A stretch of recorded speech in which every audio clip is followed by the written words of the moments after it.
Dobar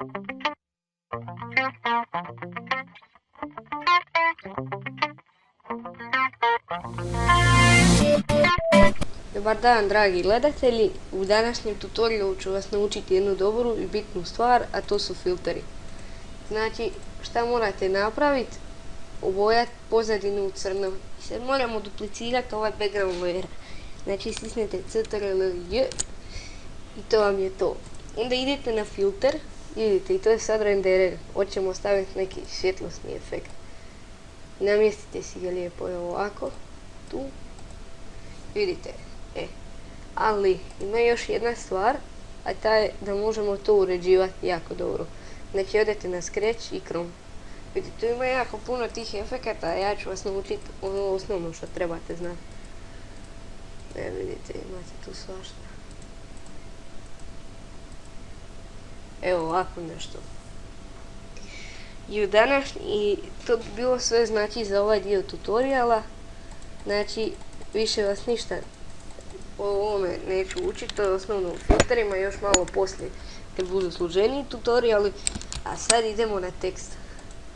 Znači vidite, ista stvar, stavite ovo, duplicirate layer i sada ovu tu boju kliknete i odete skroz gore, to vam je znači bijela. Tekst razvučete ovdje po sredini, vidite, ja ću napisati, evo, Barakuda 2.2. Znači, i sad šta možete napraviti s tim?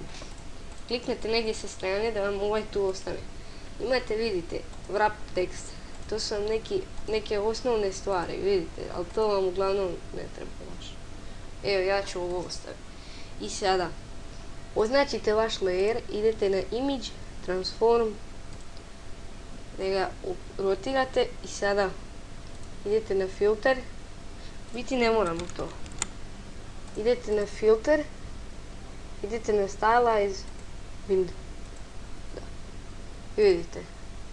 I sad ćete dobiti ovaj efekt. A ja sam ga mislio rotirati zato da onako izgleda kao da gore prema gore. Idete to 2-3 puta i dobili ste jedan dosta dobar efekt.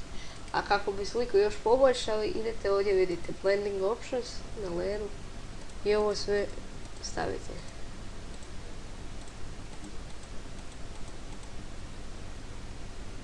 Osim color overlay. I evo ga.